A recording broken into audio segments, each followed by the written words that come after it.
ભાવનગરમાં આગામી સ્થાનિક સ્વરાજની ચૂંટણીને લઈને રાજકીય માહોલ ગરમાયો છે ત્યારે મંત્રી પુરુષોત્તમભાઈ સોલંકીએ ભાજપના વિજય અભિયાનને નવી ગતિ આપી છે। ભાઈની એન્ટ્રી સાથે ભાજપ વધુ સક્રિય બન્યું છે અને સોલંકી ફેક્ટર જિલ્લામાં સ્પષ્ટ જોવા મળી રહ્યો છે। તેમના નિવાસસ્થાને યોજાયેલી વિજય વિશ્વાસ બેઠક ભાજપ માટે શક્તિ પ્રદર્શન સમાન સાબિત થઈ, જેમાં ધારાસભ્યો, જિલ્લા તાલુકા સંગઠન અને બૂથ સ્તરના કાર્યકરો મોટી સંખ્યામાં હાજર રહ્યા। સાથે જ પોતાના સંઘર્ષના દિવસોને યાદ કરતા તેમણે જણાવ્યું કે નરેન્દ્ર મોદીના પ્રોત્સાહનથી જ તેઓ અહીં સુધી પહોંચ્યા છે અને પોતાનું સમગ્ર જીવન જનસેવામાં સમર્પિત કર્યું છે। અમારું જીવન તમને બધાને સમર્પણ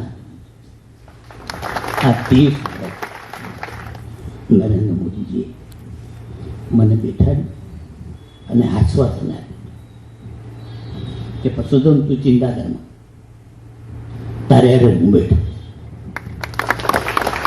આ હું દિવસો કેમ ભૂલી ગયા। આ મીટિંગ જોઈ અને ક્યાંક આપણા કાર્યકર્તાઓ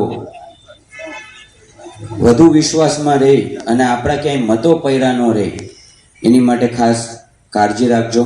દીકરા તરીકે ફરીવાર ટકોર કરું છું કે આપણો વિજય નિશ્ચિત છે, પણ વધુમાં વધુ લીડથી જીતવાનું છે, એટલે ક્યાંય આપણા મતો બાકી ન રહી જાય। સ્થાનિક ચૂંટણીને લઈને ભાજપનો ઝંઝાવાતી પ્રચાર કરવામાં આવી રહ્યો છે। અમદાવાદના બાપુનગરમાં ભવ્ય રેલીનું આયોજન કરવામાં આવ્યું છે, ત્યારે સીએમ ભૂપેન્દ્ર પટેલ તેમજ જગદીશ વિશ્વકર્મા હાજર રહ્યા છે। સ્થાનિક ચૂંટણી પ્રચારના ગણતરીના કલાકો બાકી છે અને તે પહેલા ઝંઝાવાતી પ્રચાર કરવામાં આવી રહ્યો છે। સંવાદદાતા ગૌતમ અમારી સાથે જોડાઈ ગયા છે। ગૌતમ, અત્યારે સ્થાનિક સ્વરાજની ચૂંટણીને લઈને જે પ્રચાર કરવામાં આવી રહ્યો છે, બસ છેલ્લા કલાકો બાકી છે જેમાં પ્રચાર થઈ રહ્યો છે, અત્યારે રેલીનું આયોજન કરવામાં આવ્યું છે, કયા પ્રકારે લોકોનો પ્રતિસાદ મળી રહ્યો છે?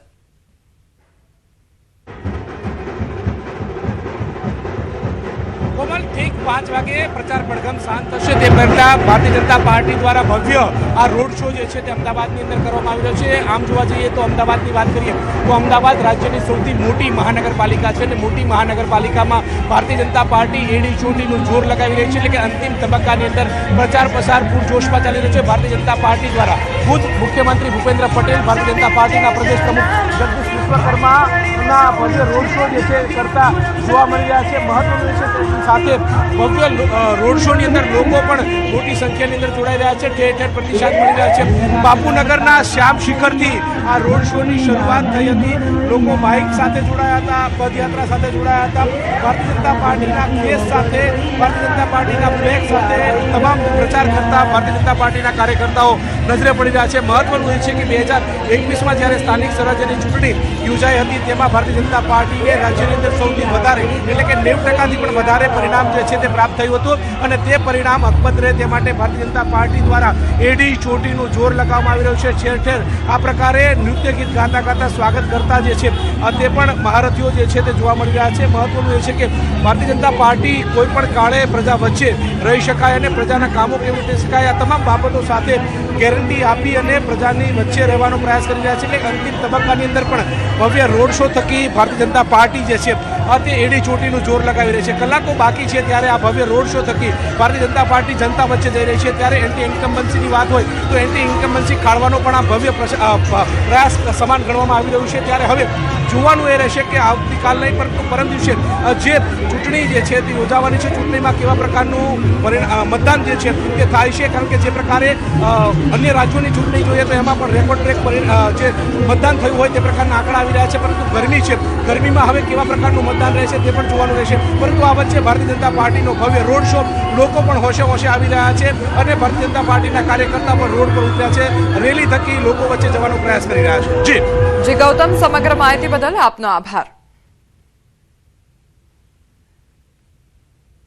વાવ થરાદમાં જિલ્લા કોંગ્રેસ પ્રમુખ ગુલાબસિંહ રાજપૂતનું નિવેદન સામે આવ્યું છે। પૂર્વ ધારાસભ્ય માવજીભાઈ પટેલ કોંગ્રેસ સાથે છે અને પક્ષને જીતાડવા માટે સંદેશો આપી રહ્યા છે।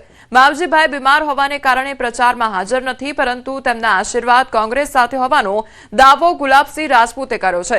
સ્થાનિક સ્વરાજની ચૂંટણીમાં કોંગ્રેસ એકજૂટ હોવાનો દાવો કરતા તેમણે 28 તારીખે પરિણામ બાદ રાજેશ્વર ભગવાનના મંદિરે વરઘોડો અને ગુલાલ ઉડાડવાની અપીલ પણ કરવામાં આવી છે।